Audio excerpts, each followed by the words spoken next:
Good morning guys! So tingnan natin yung labas ng bahay natin guys. Kung ano yung itsura niya. So wow! Tingnan nyo. Talagang all white. Ayan sa labas ng bahay. So napakadelikado yung daan guys. Kasi namumuti na oh. Oh my God. Kaya hindi ako pasok ngayon kasi dito I'm scared to drive on this kind of road guys. Tingnan nyo. Ayan yung labas ng bahay namin. Isuot ko muna yung gloves ko kasi malamig. So ayan, tingnan nyo oh. Oh, amazing. Oh, 'di ba? Ayan, so ito yung sa amin papasok. So yun yung sa labas ng bahay. Tapos ito yung sa papasok. Ayan. Tingnan nyo, ayan. So grabe yung ano, snow as in talaga. So naglibot na ako.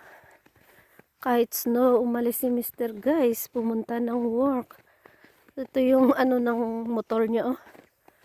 So dapat magdahan-dahan lang siya kasi madulas yung daan. Ayan, tingnan nyo. Ayan. Oh. All white. Guys, tingnan nyo. Ayan, yung farm. Puting-puti lahat.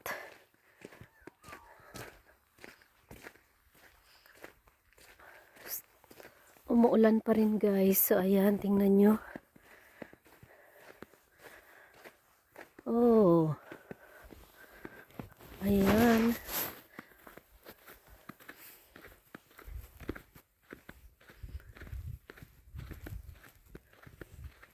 Oh. Ayan guys, oh tingnan nyo oh. Grabe. Oh. Ayan, oh. So, wala nang pagkain yung mga cows guys. Kasi all white na talaga oh, tingnan nyo oh. Wala ka nang makitang green. All white. Namumuti na siya sa ano guys, sa snow. Ayan, tingnan nyo. Yung farm na covered na ng ice guys. So, pero doon sa baba, hindi siya nag snow. Dito lang talaga sa mataas na area.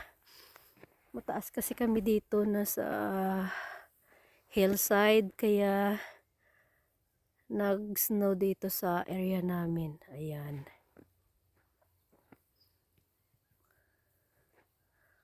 Oh.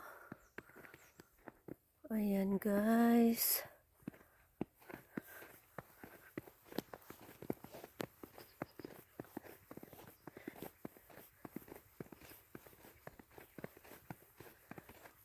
Still umuulan pa rin ng snow. Meron pa siyang paka-unti-unti. All white pa talaga guys. Oh. So hindi ko na kailangan pumunta pa ng snow area dito. Kasi dito na mismo sa area namin, sa tapat ng bahay, na-experience ko na. Ayan yung mga kahoy. Guys, tingnan nyo, parang mga Christmas tree. Christmas tree na white. Ayan yung sa palabas namin ng bahay. All white na din. So, delikado magbiyahe.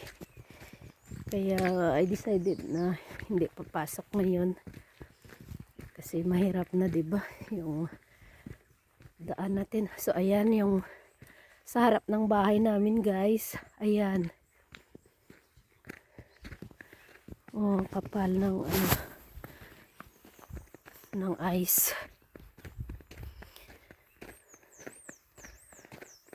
Ayan.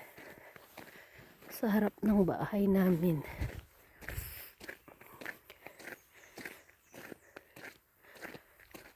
Thank you for watching.